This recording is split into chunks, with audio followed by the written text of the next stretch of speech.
If you've just picked up Divinity Original Sin 2 or have been thinking about giving it a go for a while but feel intimidated by its systems and scale, this beginner's guide is just for you. Divinity Original Sin 2 is definitely one of those games that doesn't hold your hand, and for a lot of people that initial lack of direction can make it feel harsher than it actually is. I know this firsthand because it's a game that I struggled with at the start as well, but when it clicked, it really clicked. So today I want to hopefully break down the game's core systems in the simplest way, without overwhelming you or stripping away the fun of discovering things on your own. Just quickly, if you enjoy this type of content, please consider subbing to the channel and dropping a like, and without further ado, let's get right into it.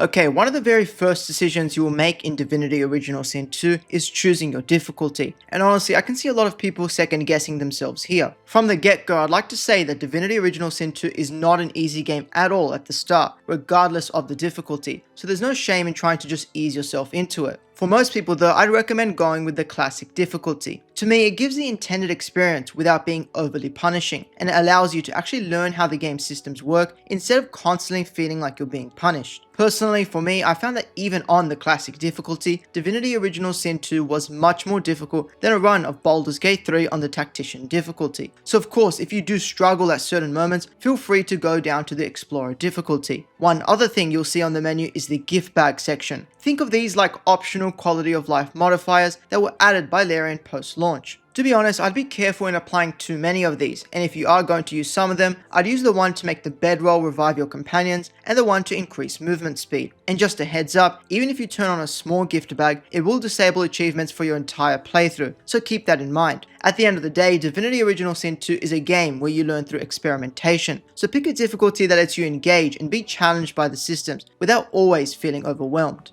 Now, once you move past the difficulty section, you'll be dropped straight into Divinity Original Sin 2's character creator. Here you'll suddenly be faced with races, origins, classes, tags, and so much more, and it can feel like every decision you make here is permanent. The biggest choice to consider here is whether you play as an origin character or create your own custom character. The origin characters are the game's fully written companions, with their own personal stories, unique dialogue, and questlines, and just like Baldur's Gate 3, you'll be able to recruit them as party members in your journey anyway. And while I do think playing as one of them provides a unique flavor on subsequent playthroughs, for a first time experience I'd personally recommend just going with a custom character. To me, custom characters give you more freedom to roleplay, and lets you experience the origin characters as your companions, which I think is where a lot of their best moments do shine. Turning to your race and class, it's a good idea not to overthink this too much. Each race does have small bonuses and unique abilities, but none of them are anything game changing, so I just say pick something that looks cool and interesting to you. Even with the classes, they're more like starting templates rather than something you're locking into, which is something I'll explain a little more in the next section. Then for stuff like tags and background choices, these mostly just affect dialogue choices, so feel free to just use them as a role-playing tool in the direction that you want. Overall, creating your character is just about setting a foundation, and a lot of things can be changed with a magic mirror in the game later anyway, so don't stress too much about this.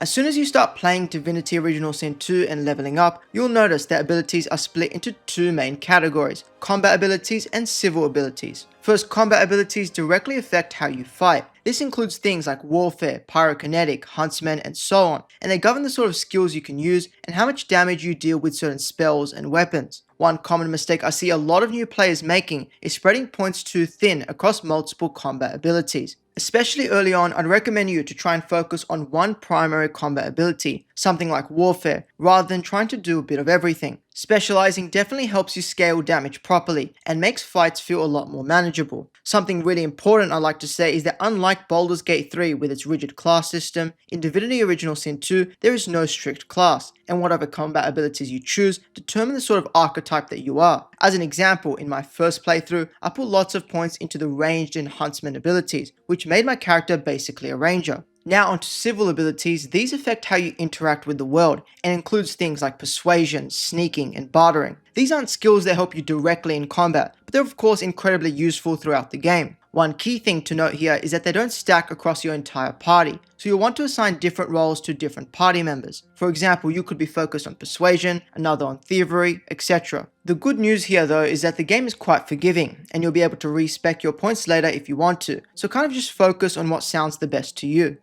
Let's now get into something exciting, the combat. Combat is usually the point where most new players either fall in love with the game or bounce off it entirely. On the surface, fights can feel quite brutal, especially early on, but once you understand the basic systems, combat easily becomes the game's greatest strength. The single most important thing to understand in combat is the armor system. Enemies don't just have health in this game, but they have physical and magic armor, and as long as one of those armor types is intact, they're going to be immune to the effects associated with it. So that means using physical crowd control skills like knockdowns won't work until physical armor is gone, and magical effects like freezing or stunning won't work until magic armor is depleted. That's why the type of damage your party deals matters so much. Trying to chip away at everything evenly will drag out fights, so I'd recommend making one or two characters focused on chipping magic armor, while the others focus on physical attack types. The next most important thing to understand is action points, or AP. Every turn you'll have a limited amount of AP to spend on moving, attacking, and using your abilities. Unlike some other turn-based games, Divinity Original Sin 2 heavily rewards your efficiency. Wasting your AP by over-moving or just using low-impact attacks can easily swing a fight against you. That's why positioning before and even during combat is critical, and sometimes spending an entire turn trying to get into a better spot is far more valuable than forcing an attack that doesn't do all too much. I think this ties nicely into the game's use of environmental effects, which you'll quickly notice are everywhere. Fire, poison, oil, water, and electricity all interact with each other, and learning to take advantage of this is key. Setting surfaces on fire, electrifying water, and freezing enemies doesn't just look cool, but it's often the best way to control a battlefield. But this of course works two ways, and you need to be aware of just how quickly things can spiral out of control. Standing in the wrong position for even a single turn can be devastating, especially early on. Something else that I think everyone should drill in during combat is how much turn order matters. Paying attention to who's acting next is critical in combat encounters. Sometimes it's better to disable or focus on one enemy who's able to take a turn next rather than attacking whoever is the closest. Small decisions like this definitely add up over time, so it's something to keep in mind. Lastly, don't be afraid to retreat or reset fights. Running away is a valid strategy in this game, and there's no penalty for doing so. If a fight feels impossible, it's usually because you're underleveled or just approaching it the wrong way. Combat in this game is less about brute force and more about preparation and how you understand the systems at play. Once all of that clicks, you'll realize that fights stop feeling so brutal and will begin feeling deeply rewarding. Exploration in Divinity Original Sin 2 can feel both exciting and intimidating at the same time. You'll step off the starting beach and almost immediately realize the world isn't guiding you by the hand. That's very much intentional. The game is built around player freedom, and a lot of its best moments come from simply poking around and seeing what happens. One of the most important things to understand early on is that you're not expected to fight everything as soon as you find it. Enemy levels matter a lot in this game, so if something feels overly difficult, it's usually a sign that you should just come back later. I'll say that there's no shame in avoiding encounters, taking a different path, or just exploring another area entirely. Something else I think is important to note is that you should get comfortable with saving often. Quick saving before important conversations, exploration, or before difficult encounters will save you a lot of time, especially while you're still learning how the game works. Certain dialogue choices can lead to combat very quickly, so having the freedom to experiment without permanent consequences, to me, makes the experience much more enjoyable. And like any other RPG, talking to everyone is a huge part of exploration. NPCs will often provide useful information, open up new quests, or just subtly point you toward areas that you might have missed. Skills like persuasion can often unlock additional dialogue, but even without them, simply engaging with the world really goes a long way. One final thing I'd like to say is that you shouldn't ever underestimate the value of creative problem solving. Using skills like teleportation, sneaking, and stealing add a lot of pathways in approaching certain quests, so feel free to be creative and use them to your heart's content. This game, much like all of Larian's games, rewards your curiosity and experimentation, so the more comfortable you become with exploring the world in your own way, the more it feels like the world begins to open up.